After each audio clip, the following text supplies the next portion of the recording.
کس لیے؟ دعا استخارہ کس لیے؟ اللہ کے ساتھ مشورہ کرنا اور پھر توکل. جی نہیں، 1000 دفعہ بتانے کے بعد بھی آپ کا مشورہ وہیں پر رکا ہوا ہے. صحیح کہا آپ نے، حسنتی، خیر طلبی کے لیے. استخارہ کا مطلب ہے خیر مانگنا. دعا شروع بھی یہ ہوتی ہے اللہم انی استخیرہ کا، اللہ میں آپ سے خیر مانگتی ہوں. ٹھیک ہے، تو خیر مانگنا. اللہ میں نے فیصلہ کر لیا ہے. ایک بات آج سمجھ لیجیے اچھی طرح، فیصلہ کرنے کے بعد استخارہ ہوتا ہے. کبھی فیصلہ کرنے کے بعد مشورہ کیا ہے آپ نے؟ مشورہ فیصلے سے پہلے ہوتا ہے، استخارہ فیصلے کے بعد ہوتا ہے. ٹھیک ہے، خیر طلب کی جاتی ہے. اللہ I have take the decision now please make it better for me. میں نے فیصلہ کر لیا ہے، ذمہ داری اٹھا لی ہے، اب میں آپ سے مدد کی طلب کرتی ہوں. ٹھیک ہے، جب کوئی مسئلہ سامنے آئے یکسو ہو کر، اچھے لوگوں سے مشورہ لے کر. اچھے کون ہوں گے؟ جن کی رائے اچھی ہے، جو سڑے ہوئے نہیں ہے، جو ڈپریسڈ نہیں ہے، جو نیگیٹو نہیں ہے. ان سے مشورہ کر کے ایک رائے پر کھڑے ہو کر پھر دعائے استخارہ پڑھیں، 2 رکعت نفل نماز پڑھ کے، اور اللہ سے خیر مانگے. پھر عزم کے ساتھ کھڑے ہو جائیں اور اللہ پر بھروسہ رکھیں، اللہ آپ کو گرنے نہیں دے گا. ٹھیک ہے، یہ ہے استشارہ، استخارہ، عزم، توکل. اور ایک بات ہمیشہ باندھ لیں، پلے سے لکھ کر موٹی موٹی لگا لیں، انتقام کی ذمہ داری ہمیشہ انتخاب کے بنا پر ملتی ہے. کام کیے تھوڑی جاتے ہیں، کام تو لیے جاتے ہیں. اس کی مہربانی ہے، وہ ہزاروں افراد میں سے ہمیں کسی کام کے لیے چنتا ہے. اس کو بندوں کی کمی ہے، وہ تو نئے بنا کے کھڑے کر دے. اگر ہمیں کسی کام کے لیے پکارا جاتا ہے تو دوڑو اور اسے کرنے کی کوشش کرو. کیا پتا وہی قیامت کے دن کام آنے والا واحد کام ہو. کیا پتا؟ Do you have any knowledge about the day of judgement? کیا پتا اس دن وہی ایک چیز، وہی ایک سکہ چلے. اور پھر اس خیر کو روکنے کی کوشش کریں، سنبھالنے کی کوشش کریں، مت ہاتھ سے جانے دیں. زندگی میں مواقع بار بار نہیں آتے، تو اتنا ڈرا مت کریں. ڈر کر جینے کا فائدہ، زندگی گزارے مت، زندگی جئیں.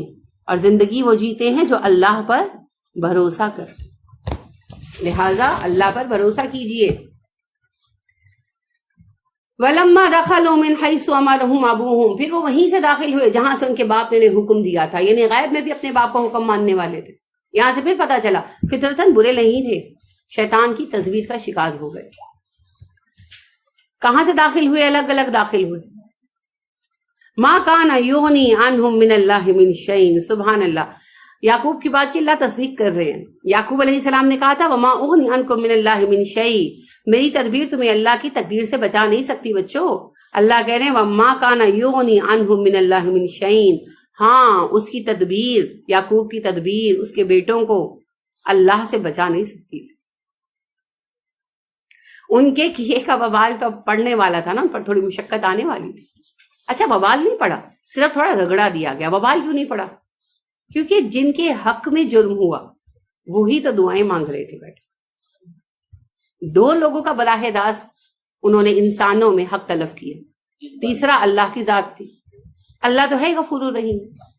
اب 2 بندے جن کا حق براہ راست انہوں نے ضائع کیا، ایک یوسف اور ایک یعقوب علیہ السلام. ادھر یعقوب دعائیں مانگ رہے ہیں اتنے سالوں سے، ادھر یوسف. تو پھر وبال تو ٹلنے ہے نا. پھر وہی مجھے فراز احمد فراز کی غزل بڑی یاد آتی ہے ایسے موقعوں پر، اور ہے بھی بہت خوبصورت، اور میں آپ کو کئی بار سنا بھی چکی ہوں. سلسلے جو وفا کے رکھتے ہیں، حوصلے انتہا کے رکھتے ہیں. ہم کبھی بد دعا نہیں دیتے، ہم سلیقے دعا کے رکھتے ہیں. ہم نہیں ہیں شکست کے قابل، ہم سفینے جلا کے رکھتے ہیں. اور راستہ ہی کوئی. ہم نہیں ہیں شکست کے قابل، ہم سفینے جلا کے رکھتے ہیں.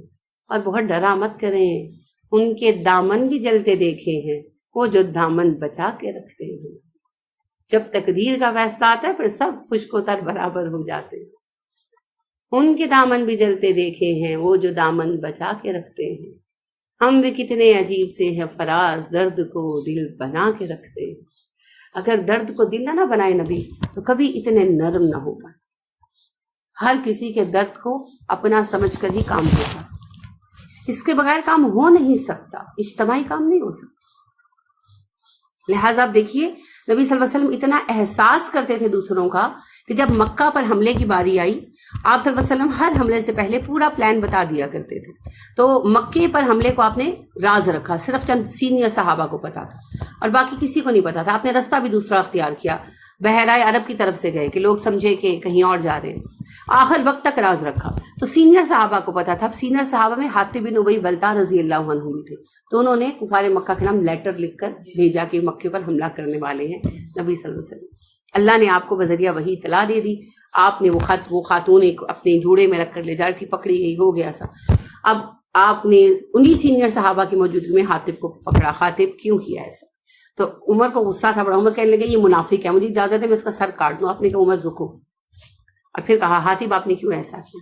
حاتب نے کہا اللہ کے نبی صلی اللہ علیہ وسلم، اس اللہ کی قسم جس نے آپ کو نبی بنا کر حق کے ساتھ بھیجا ہے، میں آپ سے پوری طرح مخلص ہوں، مگر بات یہ ہے کہ آپ سب کے خاندان ہیں مکہ میں اور میرا کوئی نہیں ہے، میں اجنبی ہوں اور میرے بیوی بچے ابھی مکہ میں ہی ہیں. تو میں نے سوچا کہ میں اطلاع دے دوں گا تو جنگ کے وقت وہ میری بیوی بچوں کا خیال رکھے. اتنا بڑا یہ جرم تھا نا، جنگی راز افشا کرنا. لیکن آپ صلی اللہ علیہ وسلم نے انہیں معاف کر دیا. اللہ نے بھی سب ڈپٹ کر چھوڑ دیا.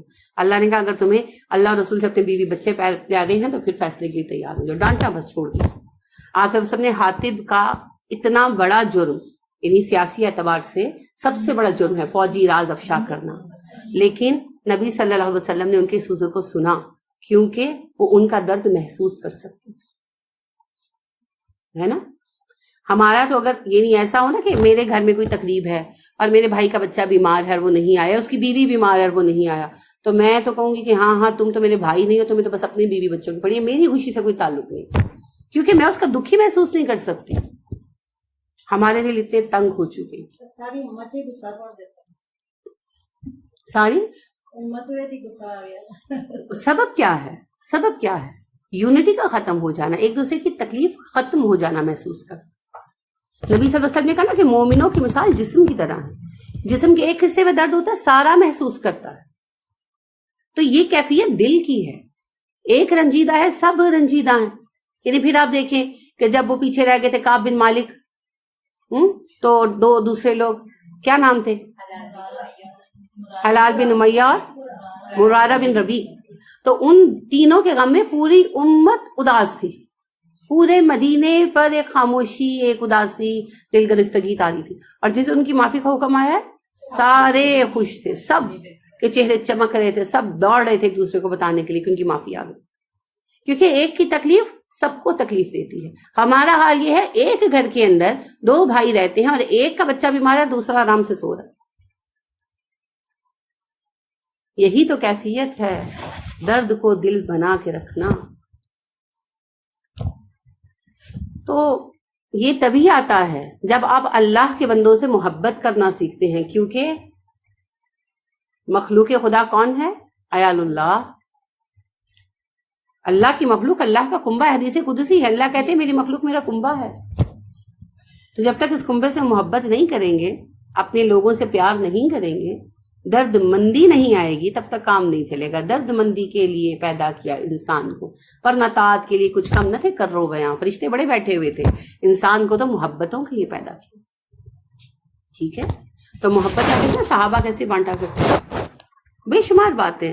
جیسے مجھے تو یہی بات اتنی زیادہ ہمیشہ اپیل کرتی ہے، ہمیشہ کرتی ہے، کہ ایک صحابی کام کر کے گھر آئے، اجرت میں یہودی کے باغ میں کام کیا، تو اس نے انہیں بکری کی سری دی. گھر آئے تو بیوی نے کہا ہمارے گھر تو کھانا بنا ہوا، ہمسائے کو بھیج دیتے ہیں. وہ اگلے ہمسائے کے گھر، وہ اگلے ہمسائے کے گھر، وہ اگلے ہمسائے کے گھر، پورے مدینہ میں گھوم کر انہی کے گھر آ گئے. کسی نے گھر میں رکھ نہیں لی کہ کل پکا لیں گے، یا نہیں کل پکاتے آج ہی پکا لیتے ہیں. دال پکی ہوئی ہے تو چلو سری بھی پکا لیتے. نہیں، انہیں کہا ہمارے گھر کھانا پتہ نہیں ساتھ والے میں بنا کہ نہیں، ان کو بھیج دیتے. سارے گھروں میں ماشاءاللہ اس دن کھانا بنا تھا، سب کے گھروں سے گھوم کر انہی کے گھر آ گئے. انہوں نے پھر بھی نہیں رکھی, انہوں نے نبی صلی اللہ علیہ وسلم کو بھیج دی. نبی صلی اللہ علیہ وسلم نے بیویوں سے پوچھا, ان کا جی کھانا بنا ہوا ہے, آپ نے اٹھا کر صحابہ صفہ کو بھیج دیا. ہم کیا کرتے ہیں, ہم کہتے ہیں فریج میں رکھ لو. یعنی ہو کیا گیا ہے, ہو کیا گیا ہے, سبحان اللہ. تو جب ہمارے دلوں کی کیفیت کا یہ حال ہے تو محبتیں کہاں سے آئیں؟ محبت تو دینے سے بڑھتی ہے نا, اور ہم لینے کے لیے تو تیار ہیں, دینے کے لیے ہم مسکراہٹ بھی تیار نہیں ہے, وہ بھی ہمیں مشکل لگتی ہے, پیار بھی تیار ہے, دعا بھی نہیں دی جاتی ہم سے. اگر کوئی اچھا کپڑا پہن کر آتا ہے ہم کہتے ہیں بڑے تو مہنگے کپڑے پائے ہیں, یعنی طنز کرتے ہیں, بڑے آج فیشنیبل بنے ہوئے. یہ نہیں کہتے کہ اللہ مبارک کرے. نبی صلی اللہ علیہ وسلم کی سنت ہے نا, ایک جمعے کو عمر آئے تو بڑے پیارے چمکتے کپڑے پہنے ہوئے تھے, سفید ہی کپڑے تھے مگر چمک رہے تھے. تو آپ نے کہا کہ عمر نئے ہیں کہ دھلے ہوئے؟ انہوں نے کہا جی نئے ہیں. تو آپ نے دعا دی, باقاعدہ دعا پڑھی ان کے لیے کہ اللہ آپ کو ان کو پہننا نصیب کرے اور انہیں پرانا اور بوسیدہ کرنا نصیب کرے. دعا دی ان کو. ہم سڑ جاتے ہیں, لے میں تو بنایا نہیں, بنا لیا. تو جب دلوں کا یہ حال ہے تو محبتیں کہاں سے آئیں گی؟ محبت دینے کا ایک ہی فلسفہ ہے, محبت دو, پلٹ کر آئے گی. جو چیز خرچ کرتے ہیں وہ بڑھے گی نا, محبت دیں گے محبت بڑھے گی, نفرت دیں گے نفرت بڑھے گی, طنز دیں گے طنز پلٹ کر آئے گا. میری ایک اسٹوڈنٹ بھی ہے, دوست بھی ملنے آئی تو وہ کہنے لگی کہ میں اپنی بچی کو نا کہتی تھی تم یہ کیسے کر رہی ہو, تم وہ کیسے کر رہی ہو, کہنے لگی میں اس کو نصیحت کیسے کروں. تو مجھے نہیں پتا تھا ساری بات کا. میں نے کہا کہ آپ تنقید سے نصیحت مت کیا کرو, بلکہ محبت سے پازیٹیو وے میں بتاؤ کہ بیٹے اس کام کو اس طرح کرنا زیادہ اچھا ہے, اور اگر وہ کام حدیث وغیرہ سے ثابت ہے تو حدیث سنا دو اس کی. اس طرح مت, میں نے کہا کہو اس طرح بچے چڑ جاتے ہیں ہر وقت کے اعتراض سے. تو کہ ہنسنے لگی, کہنے لگی یہی بات میرے ساتھ ہوئی. میں اپنی بیٹی کو کہتی تھی یہ کیسے کیا تم نے دیکھا, وہ کیسے کیا تم نے دیکھا, یہ کام کیسے لکھا تم نے دیکھا. تو کہتی میں نے روٹی پکائی تو اچھی نہیں پکی. تو کہنے لگی امی آپ نے روٹی کیسے پکائی, اس کو تو کنارے موٹے. جو دیں گے پلٹ کر آئے گا, جو دیں گے پلٹ کر آئے گا. کل جگ نہیں کر جگ ہے یہ, یہاں دن کو دے اور رات لے, کیا خوب سودا نقد ہے اس ہاتھ دے اس ہاتھ لے. میوہ کھلا میوہ ملے, پھل پھول دے پھل پات لے, کیا خوب سودا نقد ہے اس ہاتھ دے اس ہاتھ لے. تو یہ اصول ہے زندگی کا, آپ اس سے بھاگ نہیں سکتے. محبت چاہتے ہیں محبت دے, پیار چاہتے ہیں پیار دے, پیار پھیلائیں. اگر آپ چاہتے ہیں آپ کو عزت ملے, لوگوں کو عزت دینا سیکھیے. اگر آپ چاہتے ہیں آپ کی قدر کی جائے, لوگوں کی قدر کرنا سیکھیے. اگر آپ چاہتے ہیں آپ کو اچھے الفاظ سے مخاطب کیا جائے, لوگوں کو اچھے الفاظ سے مخاطب کرنا سیکھیے. آپ بچے کو کہتے ہیں نا اوئے گل سن, تو بچہ بھی وہی سیکھتا ہے, وہ بھی آپ کو کہتا ہے اوئے امی گل سن. اور اگر آپ کہتے ہیں نا بیٹے بات سنو, تو بچہ بھی کہتا ہے امی بات سنو. اور اگر آپ کہتے ہیں آؤ بات آئیں گے بات سنیے, تو وہ بھی اسی پیرائی میں جواب دیتا ہے, امی میری بات سنیے. جو کہو گے پلٹ کر آئے گا. لہذا اس باز گشت سے, اس ایکو سے بچنے کا ایک ہی طریقہ ہے, اچھی کہو پلٹ کر اچھی بات ہے, محبت دو پلٹ کر محبت ہے. کانٹے بکھیر کر پھول چاہتے ہیں, نفرتوں کا نصاب پڑھ کے محبتوں کی کتاب لکھنا کٹھن ہے کتنا, خزاں کے چہرے پہ داستانے گلاب لکھنا. تو نفرتیں بانٹنا چھوڑ, محبتوں پر فوکس کریں. محبت دے محبت پلٹ کر آئے, یہی اصول ہے. اسی لیے آپ دیکھیں نبی صلی اللہ علیہ وسلم سے کتنی محبت کی, اگر صحابہ سے, وہ تو خیر نبی ہے نا ہمارے, ان کا تو ایک اور مقام ہے. صحابہ کے ہمیں نام بھی نہیں آتے, مگر کسی کا بھی تذکرہ ہوا کہ ایک صحابی, تو دل میں ایک پیار پھوٹتا ہے کہ نہیں, خود بخود پھوٹتا ہے. محبتیں دی انہوں نے, تو محبت آج تک پا رہے. محبت دیں محبت ملے گی.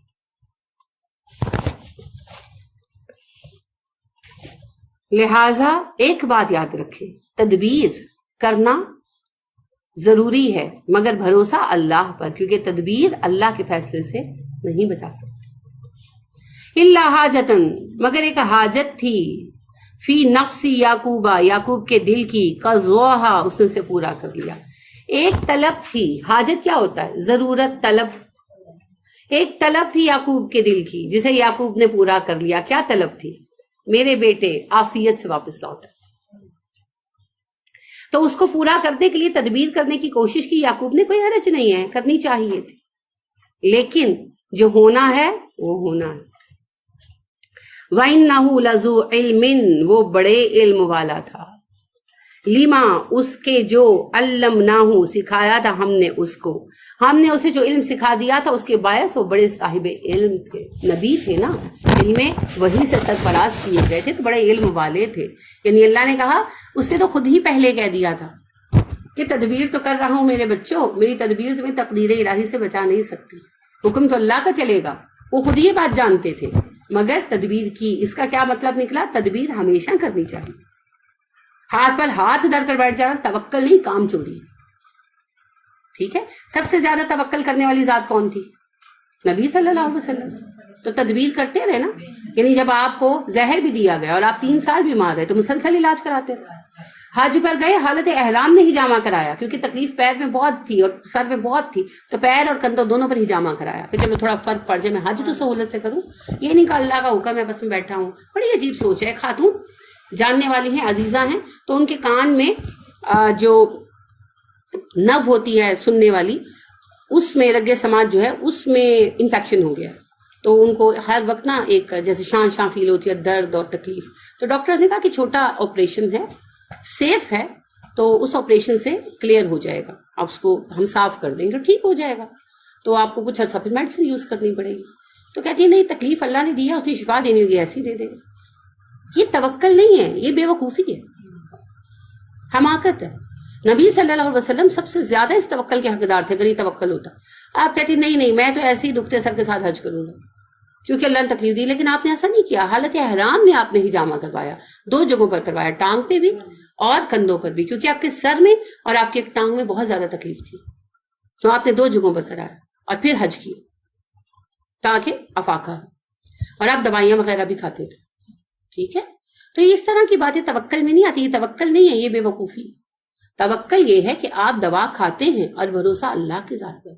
توکل یہ ہے کہ آپ دوا کھاتے ہیں، تعویذ نہیں باندھتے، مجھے رب نے شفا دینی ہے، بس دم کر لیتے ہیں یا کروا بھی لیتے ہیں، مگر شرکیہ دم نہیں کراتے، جھاڑ پھونک نہیں کراتے، کیونکہ شفا اللہ نے دینی ہے بس.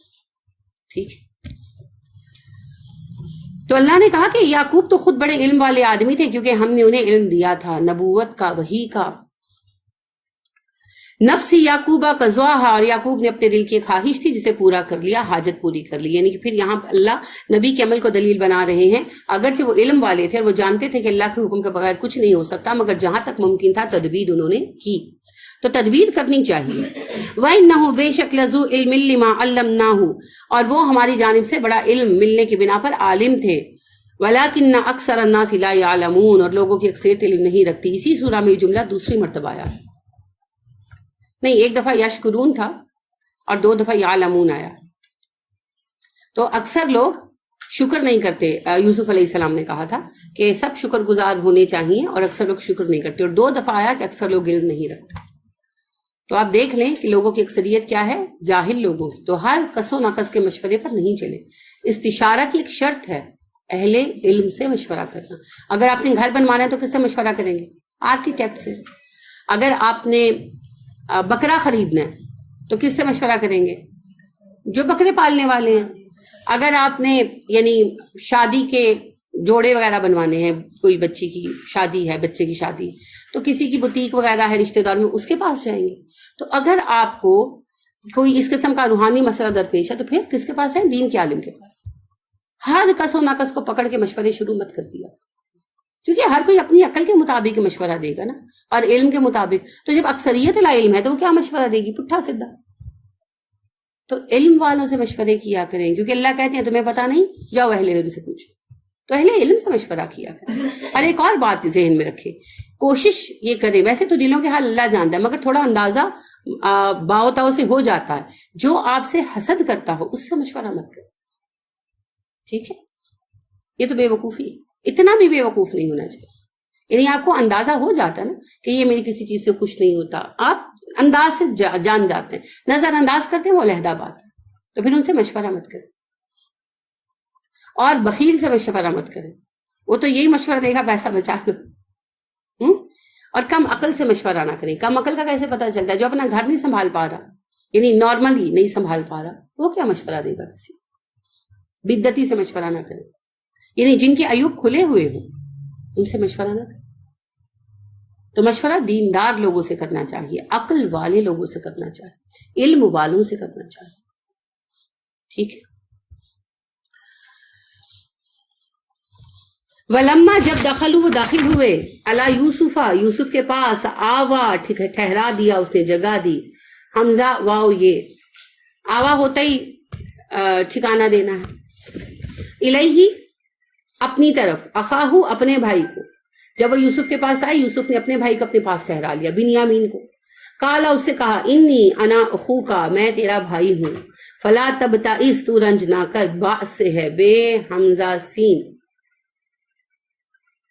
الصابرین فی البأساء وحین الباس. باس کیا ہوتا ہے؟ تکلیف کا وقت. ٹھیک ہے، دکھ کا وقت. باس بوس ہوتا ہے تکلیف ہونا، رنج ہونا، درد ہونا، دکھی رہنا. فلا تبتئس تو رنج نہ کر بما کانوا یعملون ان کی حرکتوں پر، ان کے اعمال پر.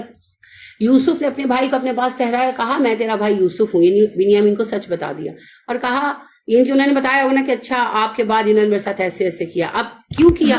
یوسف کے بعد بنیامین منظور نظر ہو گئے، تو اب وہی غصہ ان کو بنیامین پہ آنے لگا. جرات تو نہیں کر پائے لیکن بنیامین کو ستاتے رہتے ہوں گے یا زیادہ لفٹ نہیں کراتے ہوں گے. تو یوسف علیہ السلام نے کہا ان کی باتوں پر رنج نہ کرو، جانے دو، میں ہوں نا تمہارا بھائی. آج یوسف نے یہ نہیں کہا وہ ہیں ہی ایسے، دیکھا میرے ساتھ کیا کیا، یہ وہ کچھ نہیں. اس کو کہتے تم رنج نہ کرو، تم ریلیکس رہو، میں ہوں نا تمہارے پاس، اٹس اوکے. تو دیکھیں یہ بھی کتنا خوبصورت طریقہ ہے. ہم تو کہتے ہیں ہاں وہ تو ہے ہی ایسے، اس نے میرے ساتھ بھی ایک دفعہ بچی آ کے کہتی دادی نے تھپڑ مارا، کہتے ہیں تمہاری دادی تو ہے ہی ایسے، اور میرے ساتھ بھی یہ کرتی تھی وہ کرتی تھی وہ کرتی تھی.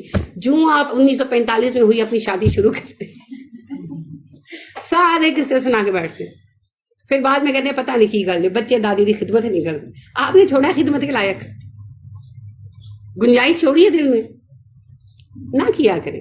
اب یوسف نے پلٹ کے کہانی نہیں سنائی میرے ساتھ یہ کر دیا وہ کر دیا وہ کر دیا، نہیں. اسے کہہ رہی ٹینشن کیوں لے رہے ہو، کوئی بات نہیں، وہ تمہارے ساتھ اچھا نہیں کرتے، میں ہوں نا، مل گئے ہیں، اٹس اوکے، میں تمہارا خیال رکھوں گا. فلما پھر جہزہم انہوں نے تیار کیا بجہازہم ان کا سامان، جعلا تو رکھ دیا، السقایتا پینے کا پیالہ، آب خورا. سقا پانی مانگنے کو کہتے ہیں نا، اسی سے سقایا ہے. کہاں آیا تھا؟ وَإِذِ اسْتَسْقَىٰ مُوسَىٰ لِقَوْمِهِ فَقُلْنَا اضْرِب بِّعَصَاكَ الْحَجَرَ، اسی سے ہے. دعا بھی پڑھتے ہیں آپ، الحمدللہ الذی من اطعمنا وسقانا وجعلنا من المسلمین. آپ دعا بھی دیتے. مہمان کی دعا کیا ہے جب وہ کسی کے گھر میں کھانا کھائے؟ اللہم اطعم من اطعمنی واسقی من سقانی. جس نے مجھے کھلایا اسے کھلا دے، جس نے مجھے پلایا تو اسے پلا دے. وہی ہے یہ نماز استسقاء بھی اسی سے ہے. استسقاء کا مطلب ہی پانی مانگنا ہوتا ہے. وَإِذِ اسْتَسْقَىٰ مُوسَىٰ جب موسیٰ نے پانی مانگا تو نماز استسقاء پانی مانگنے کی دعا. یہ سب اسی روٹ سے ہیں. سین قاف یا. سقا آپ اردو میں کہتے ہیں، پانی مشقیں بھر کے لانے والے کو سقا. نظام سقا مشہور ہے، پتہ نہیں کہانی سچ ہے یا نہیں، میرا تو خیال نہیں کوئی ایسی بات، لیکن بہرحال کہانی بڑی مشہور ہے نظام سقا اور ہمایوں کی. جعل السقایۃ رکھ دیا پانی پینے کا پیالہ، فی رحل اخیہ اپنے بھائی کے سامان میں. رحل کہتے ہیں رحیل سے، رحیل کہتے ہیں قافلے کا روانہ ہو جانا. تو ہر وہ سامان جو قافلے میں رکھا جائے، یہاں لازمی بات ہے غلے کی بوریاں ہوں گی، تو جو سامان لادا جانا تھا بنیامین کے اونٹ پر، اس میں ایک بوری میں پیالہ رکھ دیا گیا. ثم اذن مؤذن، اذان کیا ہوتا ہے؟ اذان اعلان عام، پکار، اعلان. تو اذن مؤذن پکارا پکارنے والے نے، اعلان کیا اعلان کرنے والے نے. ایتھا العیر اے قافلے والو، انکم لسارقون تم لوگ چور ہو. ڈائریکٹ چوری کا الزام، تم لوگ چور ہو. کیونکہ اس قافلے کا ہی وہ جو ہے لوگ موجود تھے نا، جب کوئی قافلہ آتا یوسف علیہ السلام سے ملتا، جب کوئی قافلہ جاتا تو اس کے سربراہ یوسف علیہ السلام سے ملتے. تو یہ بھائی ملنے کے لیے آئے اور ساتھ اپنے بھائی کو لے جانے کے لیے بھی آئے، کیونکہ ابا سے تو وعدہ کر کے آئے تھے بنیامین کو لے کر آئیں گے. اب اس دوران میں وہاں اور کوئی نہیں تھا، تو جب یہ اجازت لے کر چلے گئے اور بعد میں پیالہ گم ہوا تو شک کس پر جانا تھا؟ انہی پر جانا تھا. اب یہ بات تو سوائے یوسف علیہ السلام اور ایک آج جو ان کا معتمد بندہ جس کے ہاتھوں انہوں نے رکھوا دیا ہوگا اس کے سوا تو کسی کو نہیں پتا ہوگا. لہٰذا سب نے یہی گمان کیا کہ یہی قافلے والے چور ہیں, یہی وفد ملنے آیا تھا اور پیالہ گم ہو گیا. پکارنے والا پکارا اور کہنے لگا, اے قافلے والا تم لوگ چور ہو, لاسارقون پکے چور ہو, ہمیں یقین ہے تم نے چوری کی ہے. قالوا انہوں نے کہا, واقبلوا اور متوجہ ہوئے, استقبال قبلہ قبلے کی طرف رخ کرنا. تو قبل ہوتا ہے سامنے, تو کسی کی طرف منہ پھیرنا, کسی کے سامنے ہونا. واقبلوا سامنے ہوئے, متوجہ ہوئے, علیہم ان پر, ماذا تفقدون تمہارا کیا گم ہو گیا ہے. فے قاف دال سے فقدان کا لفظ اردو میں پڑھتے بس وہی ہے کمی. تم کیا کم پاتے ہو, تمہارا کیا کھو گیا ہے. وہ قافلے والے رک گئے اور پھر ان کے لیڈرز جو ظاہر یعقوب علیہ السلام کے بیٹے یوسف کے بھائی تھے کہنے لگے تمہارا کیا کھو گیا ہے, کیا ڈھونڈ رہے ہو. قالوا انہوں نے کہا, نفقدو ہم گم پاتے ہیں, سواء پیمانہ الملکی بادشاہ کا, یعنی یوسف علیہ السلام کا جو پیمانہ تھا وہ کوئی پینے کا پیالہ تھا جس سے یوسف علیہ السلام گندم وغیرہ خود تو نہیں ناپتے ہوں گے, کسی کو کوئی چیز دینے کے لیے یوز کر لیتے ہوں گے. کیونکہ یہ تو بعید ہے کہ ہر قافلے کے لیے بیٹھ کر یوسف علیہ السلام غلے کی بوریاں بھر رہے ہوں, تو سلطنت کے کام کون دیکھتا ہوگا. تو وہ کسی خاص جسٹر کے لیے یوز کرتے ہوں گے, کسی خاص بات کے لیے یوز کرتے ہوں گے. تو بہرحال وہ کہنے لگے کہ ہم اپنے بادشاہ کا پیمانہ جو ہے نا وہ گم پاتے ہیں. اصل میں جو ہے نا سوا یہ پیمانہ ہوتا ہے ناپنے کا, اور چونکہ پہلے انہوں نے کہا سکایا تو بمانے یہ کہ پیمانے ہی کے ہو سکتا ہے وزن کا پیالہ ہو, جیسے کلو بھر کا ہو, بڑا گلاس ہو. جی بالکل, یعنی ایسا بادشاہ کے لیے بنایا گیا پیالہ پینے کا جو کسی خاص وزن کا ہوگا, آدھا کلو کا یا کلو کا, جیسے ہمارے گھروں میں بھی بڑے گلاس اور مگ ہوتے ہیں نا. اور یہ بھی ہو سکتا ہے کہ وہ براہ راست پینے کا پیالہ نہ ہو بلکہ وہ انڈیلنے کی کوئی سراہی وغیرہ ہو, کوئی بڑی چیز ہو, ٹھیک, جس کو انہوں نے پیمانے سے مراد لیا. تو یہ بات ناممکن ہے, ممکن الوقوع ہی نہیں ہے کہ یوسف علیہ السلام ہر آنے والے قافلے کے لیے ایک وہ پیالہ لے کر بیٹھ جائے, اس سے تول تول کر ڈالے, کیونکہ عام لوگ سوا سے یہی مراد لیتے ہیں کہ غلہ ناپنے کا پیمانہ. اب غلہ ناپنے کا پیمانہ اگر ایک ہی تھا یوسف علیہ السلام کے پاس تو پھر یوسف علیہ السلام بیچارے تو ہر وقت بیٹھ کے بوری ہی بھرتے رہتے ہوں گے, تو سلطنت کے کام کیسے چلیں گے. یہ بات ممکن نہیں ہے. لوگ افراد یہ کام کرتے تھے ڈیفینیٹلی, تو ان کے لیے سونے کے پیالے ہو نہیں سکتے تھے, ہے نا, اور وہ تو بے شمار ہوں گے, ایک گم ہونے سے شور ہی نہیں مچ سکتا. تو یہ بادشاہ کا ذاتی استعمال کا پیالہ تھا جو کسی خاص پیمانے کا لیے رہا ہوگا, اس سے سوا بھی کہہ دیا. تو انہوں نے کہا ہمارے بادشاہ کا پیمانہ پیالہ. ویسے پیمانے کا لفظ پیالے کے لیے استعمال بھی ہوتا ہے, جام کے لیے استعمال بھی ہوتا ہے. ڈرنکنگ کپ کو بھی پیمانہ کہتے ہیں, اردو میں بھی تو کہتے ہیں نا, اسی معنی میں میرا خیال ہے یہ استعمال ہوا ہوگا. ولیمن جا بھی جو لے آئے اس کے لیے, وا اور لیمن اس کے لیے جو جا بھی لے آئے اسے, جا آئے اور جا بھی لائے, جو لے آئے ہی اس پیالے کو, ہملو بوجھ ہے, بعیرن ایک اونٹ کا, وانا اور میں بھی اس بات کا, زعیمن ذمہ دار ہوں, زے عین میم زوم آپ اردو میں استعمال کرتے ہیں, دعویٰ کرنا, زعیم میں ضمانت دیتا ہوں, ٹھیک ہے. جو کوتوال تھا, جو شاہی دستے کا فوجیوں کا اس وقت کا ہیڈ تھا جو قافلے کو روکے ہوئے تھا, اس نے کہا ہمارے بادشاہ کا ذاتی پیمانہ گم ہو گیا ہے, اگر کوئی خود اس کو نکال کر دے دے, جس نے بھی چوری کیا اٹس اوکے, ہم اس کو پکڑیں گے نہیں, ہم ایک اونٹ کا بوجھ ایکسٹرا دیں گے, ہم ایک اونٹ کا غلہ ایکسٹرا دے کر سمیت اونٹ کے اس سے وہ خرید لیں گے اور اسے کچھ نہیں کہا جائے گا, خود نکال کر واپس کر دیں. اس سے پتا چلتا ہے نا وہ خاص تھا. اور اس نے کہا وانا بھی زعیم, اس بات کا ذمہ میں لیتا ہوں, نہ واپس کرنے والے کو سزا ملے گی, اور اس بات کا بھی ذمہ لیتا ہوں کہ اسے ایک اونٹ کا غلہ بھی لے کر دوں گا, میں ضمانت دیتا ہوں. اب لازمی بات ہے یہ وہی معتمد خاص رہا ہوگا جسے حضرت یوسف نے آگے کیا ہوا تھا کہ یہ کام آپ نے کرنا ہے. قالو انہوں نے کہا تاللہ اللہ کی قسم لقد بلا شک و شبہ علم تم جانتے ہو ما جینا ہم نہیں آئے تھے لنفسدہ کے خرابی بھرپا کرے فی الارض اس ملک میں وما کننا سارقین نہ ہی ہم چور ہیں. وہ کہنے لگے تم اچھی طرح جانتے ہو ہم ملک میں فساد کرنے کے لیے نہیں، خرابیاں پھیلانے کے لیے نہیں آئے، اور نہ ہی ہم چور ہیں، نبی کے بیٹے ہیں نا. اب یہ بات بڑی تکلیف دے لگی. آپ سوچیں جب بات آتی ہے اپنی ذات پر تو کتنی تکلیف ہوتی ہے، وہی ہم دوسرے کے بارے میں آسانی سے کہہ دیتے. تو یوسف کے بارے میں کتنی بدگمانیاں کی، وہ بھی تو اسی باپ کے بیٹے تھے. اب اللہ نے انہیں اس تکلیف سے گزارا، ذلت شرمندگی گزرتی ہے تو پتہ چلتا ہے کیا ہوتا، دوسرے پر تو آسان لگتی. کالو انہوں نے کہا، سپاہیوں نے کہا، ظاہر سب نے تو نہیں نہ کہا، ان کے ہیڈ نے کہا، فما جزاؤہ کیا بدلہ ہوگا اس بندے کا، ان کنتم کاذبین اگر تم جھوٹے نکلے، اگر تمہارا دعویٰ جھوٹ نکلا، تمہارے پاس سے پیمانہ نکل آیا، تو جس نے چوری کیا ہے اس کی سزا کیا ہوگی. اب وہ ان کے منہ سے کہلوانا چاہتے تھے، تبھی اتنی لمبی چوڑی بات ہو رہی تھی. قالو ان لوگوں نے کہا جزاؤہ اس کے لیے جزا ہے من وجدہ جس کے پاس پایا گیا فی رحلہ سامان میں فہوا جزاؤہ جو بدلہ ہوا کرتا ہے. تمہارے ملک کے قانون میں جو سزا چوری کے لیے ہے، جس کے سامان میں سے وہ پیالہ نکل آئے اسے وہی سزا ملنی چاہیے. اب ان کے منہ سے یہ بات انہوں نے کہلوا لی. اور مصر کے رائج قانون میں سزا کیا تھی؟ قید کر دیا جانا. اور قید کر دینے کا مطلب کیا تھا؟ بنیامین کا واپس نہ جانا. یوسف کا مطلوب یہی تھا، اور یوسف کے بھائیوں کا امتحان یہی تھا، کیونکہ وہ اسی بات پر قسم کھا کر آئے تھے. اب ایک ہی بات سے دیکھیں دو طرفہ مقاصد اللہ حل کر رہے.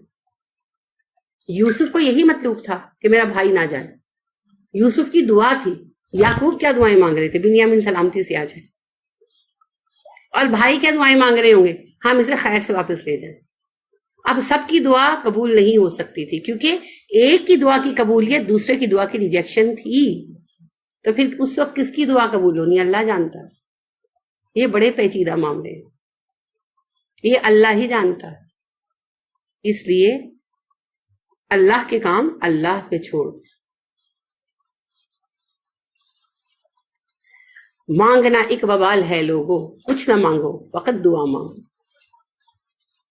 یہ بھی سچ. خیر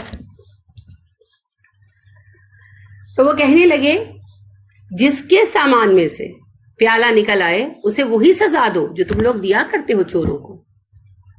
کذالک اس طرح نجزی الظالمین ہم بھی ظالموں کو بدلہ دیتے ہیں. وہ کہنے لگے ہمارے ہاں بھی مجرموں کو سزا اسی طرح ملتی ہے جو ہمارا ملکی قانون ہے، کیونکہ وہ ایک دوسرے ملک میں آئے ہوئے تھے نا. جو یعقوب علیہ السلام کی لائی شریعت تھی اس کا قانون مصر میں نہیں چلتا تھا، مصر میں مصر کا قانون چل رہا تھا. تو کہنے لگے ہم بھی مجرموں کو سزا دیتے ہیں جو سزا ہمارے ہاں رائج ہے، تو جو تمہارے ہاں رائج ہے تو وہ سزا دو. اب یہ بھی اللہ کا فضل تھا. اگر قانون جو ہے ابراہیمی رائج ہوتا تو ہاتھ کاٹ دیا جاتا نا بنیامین کا، وہ بیچارے نے تو کچھ کیا ہی نہیں تھا. تو مصر کی سزا تھی قید کر دیا جانا. اسی لیے یوسف نے سوچ سمجھ کر تدبیر کی تھی. فبدا تو شروع ہو گیا، بے دال حمزہ بدعن کیا ہوتا ہے؟ آغاز.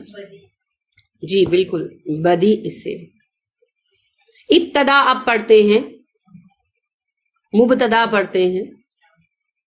فبدا تو وہ شروع ہو گیا بأوعیاتہم ان کے تھیلوں کے ساتھ. واو عین یہ تھیلا بوری، ان کی بوریوں کے ساتھ. قبل وعاء اخیہ اس کے بھائی کے تھیلے سے پہلے. اس نے بھائی کے تھیلوں سے پہلے دوسروں کی بوریاں چیک کی. ان کے کیا کیا ہوگا سوچے نا، پورا دستہ تھا تو کچھ سپاہیوں کو ایک طرف سے قافلہ تھا نا، کچھ کو دوسری طرف سے، کچھ کو تیسری طرف سے، سب چیک کرو گے. کیونکہ یہ تو صرف کوتوال جو اس وقت ہیڈ تھے انہی کو علم تھا کہ کہاں سے نکلنا ہے، اور یہ وہ اندیشہ پیدا نہیں ہونے دینا چاہتے تھے. لہٰذا انہوں نے سب طرف سے سرچ آپریشن شروع کر دیا. سب کے تھیلے کھول کھول کے چیک کیے جانے لگے. ثم پھر استخرجها نکال لیا اس کو من وعاء اخیہ اپنے ہی بھائی کے تھیلے سے، اور آخر کار اس نے یوسف کے بھائی کے تھیلے سے اسے نکال لیا. یعنی کسی ایک سپاہی نے جب باری پر بنیامین کا تھیلا کھولا تو اس میں سے پیالہ نکل آیا، تو ثابت ہو گیا جرم. اس سے ایک بات اور ثابت ہوتی ہے، ہمیشہ جو ہوتا ہے وہ صحیح نہیں ہوتا. ہمیشہ جو آنکھیں دیکھتی ہیں وہ سچ نہیں ہوتا. بعض اوقات امر واقعہ بھی خلاف حقیقت ہو سکتا ہے. بعض اوقات گواہیاں انسٹال بھی کی جاتی ہیں، شہادتیں جمائی بھی جاتی ہیں. تو ہر وقت بے اعتباری کا شکار نہیں رہنا چاہیے، کبھی دوسرے پر بھروسہ بھی کرنا چاہیے. کذالک کدنا لیوسف، اس طرح ہم نے تدبیر کی یوسف کے لیے. قید سے ہے کافی دال، آپ نے پہلے بھی لفظ پڑھا ہے، قیدن پڑھا ہے، بالکل چال کے معنوں میں پڑھا ہے. تو خفیہ تدبیر کو کہتے ہیں. ٹھیک ہے، ہمارے یہاں تو چال چلنا نیگیٹو لیا جاتا ہے نا، عربی میں نہیں ہے. خفیہ تدبیر آپ نے کبھی نہیں کی، کبھی نہیں کی زندگی میں. بہت سارے کاموں میں کرنی پڑتی ہے. کسی کو ہیلپ آؤٹ کرنے کے لیے آپ چاہتے ہیں اس کو پتا نہ چلے، اس کو شرمندگی ہوگی، تو آپ کوئی رستہ ڈھونڈتے. اپنے بچوں کو کچھ سکھانے کے لیے، کسی ناراض میں صلح کرانے کے لیے آپ کہتے ہیں، آپس میں پلان کرتے ہیں چلو اس کو بھی بلا لیتے اس کو بھی بلا لیتے، تو بتائیں گے نہیں کہ دونوں کو بلایا ہے. خفیہ تدبیر کی کہ نہیں کی؟ تو خفیہ تدبیر کوئی بری چیز نہیں ہے، بشرطے کہ اس کا مقصد اچھا. تو اللہ کہتے ہیں ہم نے خفیہ تدبیر کی یوسف کے لیے، عقل کے ساتھ چال چلی یوسف کے لیے. ماں کانا، نہ تھا، لیا خزا، کہ وہ لے لے، اخاہ اپنا بھائی، فی دین الملکی، بادشاہ کے قانون کے مطابق، اللہ مگر ان یشاء اللہ، یہ کہ اللہ ہی چاہتا. اس کے لیے ممکن نہیں تھا یوسف کے لیے کہ اپنے بھائی کو اپنے پاس روک لیتا ملکی قانون کے تحت، ہاں مگر یہ کہ اللہ چاہتا. تو پھر بات کیا جاتی ہے؟ انشاءاللہ، اگر میرا رب چاہے. یوسف علیہ السلام کے لیے اللہ کہتے ہیں میں نے اس کو رستہ دکھایا، وہ ملکی قانون کے تحت، مصر کے قانون کے تحت اپنے بھائی کو روک نہیں سکتا تھا، تو ہم نے اس کے لیے تدبیر پیدا کر دی. نرفع درجات من نشاء، ہم جس کا چاہتے ہیں درجہ بڑھا دیتے ہیں. کس کا درجہ بڑھایا گیا یہاں پہ؟ سب کی دعاؤں کے مقابلے میں یوسف کو قبولیت ملی، تو درجہ کس کا بڑھا؟ یوسف کا. دعا تو یعقوب بھی مانگ رہے تھے، دعا تو بھائی بھی مانگ رہے تھے، کیونکہ اللہ کا عہد دے کر آئے تھے، بڑے فکر مند تھے، جو آگے آپ دیکھیں گے. لیکن قبولیت کا شرف کسے ملا؟ یوسف کو. یوسف کی اتنے سالوں کی محنت تھی، یوسف ڈیزرو کرتے تھے. آپ دیکھیے اللہ فیصلہ کرتے ہیں کب کس کو کیا ملنا ہے. ٹھیک ہے، تو جلد بازی نہ مچایا کریں. کتنے سالوں بعد ایک اپنا ملا تھا. وَفَوْقَ كُلِّ ذِي عِلْمٍ عَلِيمٍ، ہر علم والے پر ایک علم والا موجود ہے. پیچھے جائیں ذرا دیکھیں آیت نمبر 68. وَإِنَّهُ لَذُو عِلْمٍ لِّمَا عَلَّمْنَاهُ، یعقوب ہمارے دیے علم کی وجہ سے بڑے عالم تھے.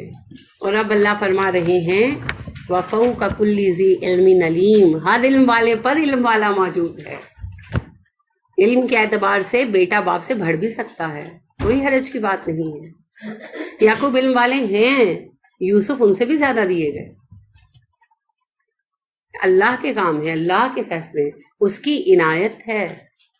اور پھر ایک اور بات یاد رکھیں، ان اللہ یرفع درجات بینکم من الذین آمنوا والذین اوتوا العلم، اللہ تمہارے مابین سے درجے بڑھاتا ہے ان لوگوں کے جو ایمان لاتے ہیں اور علم والے ہیں. اور پھر اللہ فرما رہے نرفع درجات من نشاء، تو درجے کن کے بلند کیے جاتے ہیں؟ علم والوں کے. اور کوئی حتمی علم نہیں رکھتا، ہر علم والے پر علم والا موجود ہے.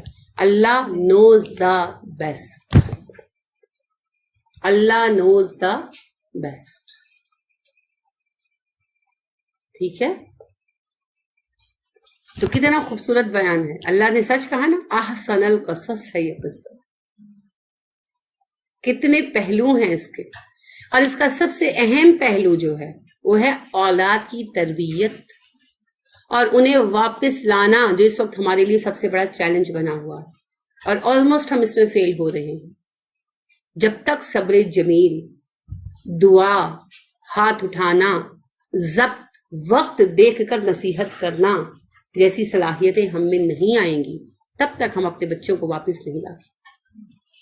تو یعقوب علیہ السلام ہم سب کے لیے ایک مینارہ نور ہیں، جن سے یہ سیکھیں کہ بچوں کو واپس کیسے لانا ہے. شیطان تو تصویر پھیلاتا ہی رہے گا، ہمیں اپنے بچوں کو کیسے بچانا. تو یہ سورت ہر ماں کے لیے، ہر باپ کے لیے.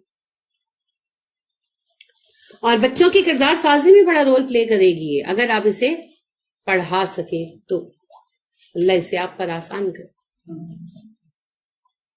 اور اتنی خوبصورت اس کا بیان ہے نا, میرا دل چاہتا بھی یہ ختم نہ ہو. حالانکہ میں الحمدللہ پہلے بھی پڑھ چکی ہوں اور بہت دفعہ پڑھ چکی ہوں, مجھے یہ پسند بھی بہت, لیکن یعنی ابھی بھی جب میں پڑھا رہی ہوں تو میرا دل چاہ رہا ہے یہ بھی چلے, یہ بھی ختم نہ ہو. حالانکہ اسے ختم ہو جانا ہے انشاءاللہ اس ویک میں, امید ہے. اچھا کہتے ہیں جی سورہ یوسف پڑھیں تو حسین ہو جائیں گے. کہاں لکھا ہے؟ زندگی حسین ہو جائے گی, حسن سیرت نصیب ہوگا. یہ جو وظیفہ ہے پڑھو اور حسین ہو جاؤ, اس کی کوئی اثر نہیں. اچھا ایک وقت میں ایک بولا کریں, پریگنینسی میں پڑھیں اور بچہ خوبصورت ہوگا. آپ کو خوبصورت بچے ہی چاہیے, آپ نے کیا اس کو ماڈل بنانا ہے, فلم ایکٹر بنانا ہے, کیا بنانا ہے؟ خوبصورتی بھی نعمت ہے, لیکن دیندار بچہ چاہیے کہ حسین بچہ چاہیے. بہت ہی بچگانا باتیں ہیں ہماری, طلب بھی بچگانا ہے, ہم مانگتے بھی بچوں والی چیزیں ہیں. جیسے بچہ جاتا ہے نا تو ماں اس کو کہتی ہے کہ اچھا میں تمہیں وہ کباب لے دیتی ہوں, وہ کالا سا ہوتا ہے, اس کو اچھا نہیں لگتا, وہ کہتے ہیں نہیں میں نے وہ لالی پاپ لینا ہے, لال پیلا نیلا. اب ماں لاکھ سمجھائے, اس نے وہ لالی پاپ ہی لینا. تو ہمیں بھی وہ چمک دمک متاثر کرتی ہے, چاہے وہ خوبصورت بچہ, اللہ رحم فرمائے. یہ نہیں کہ ہر بچہ ایسا ہوگا, بات یہ کہ مانگے تو کچھ صحیح. آپ دیکھیے کہ حضرت زکریا علیہ السلام نے کتنی جامع دعا مانگی تھی, ربی حب لی من الصالحین, سب کچھ آ گیا اس کے اندر. ہم مانگتے بھی ہیں تو بڑا ہی جو ہے نا پریسائز کر کے ایک خاص چیز مانگتے ہیں, یہ بھی بے وقوفی ہے. اللہ کے فیصلے اللہ پہ چھوڑ دیں, آپ صرف ایک سوال بچہ مانگیں, اپنے بچوں کے لیے اصلاح مانگیں, آرزو درست کریں.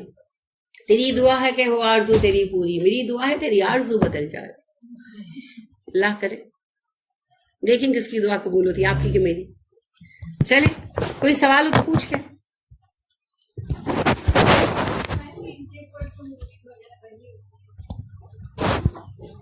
موویز کوئی بھی نہیں دیکھنی چاہیے جی, ان پر بنی ہو یا کن پر بنی ہو. کسی مسلمان عورت کو جائز نہیں نہ محرم مرد کو دیکھنا, کسی مسلمان مرد کو جائز نہیں نہ محرم عورت کو دیکھنا. لہٰذا موویز ڈرامے ویسے ہی حرام ہیں.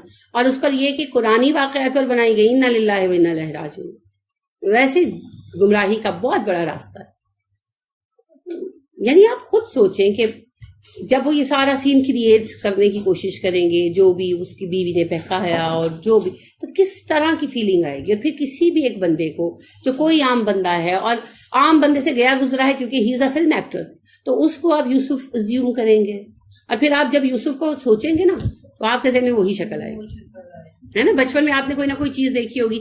جیسے مجھے یاد ہے بچپن میں ہمارے ڈرامہ آیا کرتا تھا اینک والا جن, تو اس میں زکوٹا جن سارے بچوں کا فیوریٹ ہوا کرتا تھا. تو جب کبھی جن کا خیال ہے نا تو زکوٹا سامنے آ جاتا, حالانکہ ہی از جسٹ اے مین, بیچارہ عام سا آدمی. لیکن آپ نے جو دیکھا ہو, یا الف لیلا کے آپ نے کچھ قصے دیکھے ہوں گے بچپن میں, یہ کہانیاں پڑھی ہوں گی, تو وہ جو جن وغیرہ ہو جاتے ہیں نا, ان میں شکلیں بنی ہوتی ہیں, تو جب جن کا تصور آتا ہے تو وہ جن سامنے آ جاتے ہیں. اچھا میرے ساتھ ایک دفعہ ہوا, کچھ سال پہلے کی بات ہے, میں کسی کے گھر گئی ہوئی تھی, تو بچوں نے وہاں پہ ایک ڈراؤنی مووی لگائی ہوئی تھی, تو وہ بیٹھے جیسے باتیں کرتے, بیچ بیچ میں نظر پڑتی تھی, تو وہ اس میں ایک آسیب وہ دکھاتے ہیں جی, وہ جن آ جاتا ہے ایک بندے پر یا بندی پر, اور وہ جو اس کی کیفیت دکھاتے ہیں. تو وہ جب آسیب کی بات آئے نا, ابھی تک تو میری آنکھوں کے سامنے وہ شبیہ آ جاتی ہے. تو جب آپ کا ذہن ایک شبی کو تسلیم کر لیتا ہے نا, تو وہ پھر آپ کے ذہن میں رہتی ہے. تو جب آپ یوسف کا سوچیں گے وہی تصور ذہن میں آئے گا. یہ بہت بڑی غلطی ہے. اب رہ گئی یہ کہ رمضان میں لگانا, یہ تو ان کی عقل کا ماتم ہے نا. دیکھیے یہ ایسے ہی ہے جیسے رمضان میں رکشے والے گانے بند کر کے قوالیاں لگا لیتے ہیں اور سمجھتے ہیں کہ ثواب ہوگا. اسی طرح میں عاشقانہ فلمیں بند کر کے تو وہ یوسف لگا دیتے ہیں اور سمجھتے ہیں ثواب ہوگا. اب اس ثواب کے پیمانے کو کیا کہا جائے, ہمارے پیمانے غلط ہیں. کرنل اشفاق جو ہیں وہ بیان کرتے ہیں بڑی خوبصورت بات. اب ریٹائرڈ وائس کرنل ہوئے, اس وقت کیپٹن تھے جب کا وہ قصہ بیان کرتے ہیں. 1980s میں ان کا یونٹ فوج کا جو ہے سعودیہ تعینات کیا گیا. ان کی کتاب ہے اللہ اللہ جینٹل مین, اس میں وہ ٹرانسلیٹر مقرر کیے کہ انہوں نے عربی پڑھی تھی. تو وہ بڑی خوبصورت ثواب کے اعتبار سے ہمارے تصورات یعنی وہ بیان کرتے ہیں. وہ کہتے ہیں کہ یعنی سال بعد انہیں حج کے لیے موقع ملا, تو حج کے لیے گئے. تو اس وقت کی بات ہے, باڑا ہوا کرتا تھا, باڑے میں جانور لو, اپنا جانور ذبح کر لو. تو کہتے ہیں کہ وہاں پر ایک پنجابی لڑکا گھر فون پہ بات کر رہا تھا, اور وہ کہہ رہا تھا کہ میں نے 1 جانور کے پیسے جمع کرائے تھے اور 4-5 بکرے میں نے ذبح کر دی. تو مجھے زیادہ ثواب ہو گیا. انا للہ و انا الیہ راجعون. 4 بکرے تو چوری کیے تم نے اللہ کے بندے, حرم میں چوری کی, قربانی کے جانور کلائی تو چوری کیے, اور تم سمجھتے ہو تمہیں ایک کی بجائے 5 بکروں کے ذبح کا ثواب ہوگا. ہمارے تصور غلط ہے. ٹھیک ہے, تو بات یہ ہے کہ رمضان میں یوسف لگا دینے سے فلم یا معاذ موسیٰ لگا دینے سے کوئی ثواب حاصل نہیں ہونے والا. گناہ ہے, اور یہ تو گناہ پر گناہ ہے. ٹھیک ہو گیا. میں ایک بچی سے کہا, میں نے کہا میں آپ کو سوئی کر رہا ہوں, کہتی آنٹی میں نے نا پڑھی ہوئی ہے اور میں نے یوٹیوب کتنی دفعہ دیکھی ہوئی ہے. سبحان اللہ, غلط فہمیاں ہیں. جیسے فلم آئی تھی نا وہ پی کے نام تھا, تو ایک اسٹوڈنٹ ہوا کرتی تھی اس وقت, وہ بار بار کہے پوری قرآن پہ بنی ہوئی ہے, پوری قرآن پہ بنی ہوئی ہے. آخر پھر میں نے اسے کہا, میں نے کہا اللہ کی بندی, قرآن سیکھنے کے لیے فلم ہی رہ گئی ہے, علماء مر گئے ہیں سارے, چھوڑ دو فلم کا پیچھا. تو یہ بہت ہی نا بے وقوفانہ باتیں, بہت ہی بے وقوفانہ باتیں. اللہ رب کریم ہمیں ہدایت عطا کرے. ہمارے اجر و ثواب کے پیمانے ہی سخت ہیں. اللہ رب کریم ہمیں توفیق عطا فرمائے صحیح دین پر چلنے کی اور صحیح بات کو سمجھنے کی. آمین. سبحانک اللہم و بحمدک ونشہد ان لا الہ الا انت ونستغفرک ونتوب الیک. السلام علیکم ورحمۃ اللہ وبرکاتہ.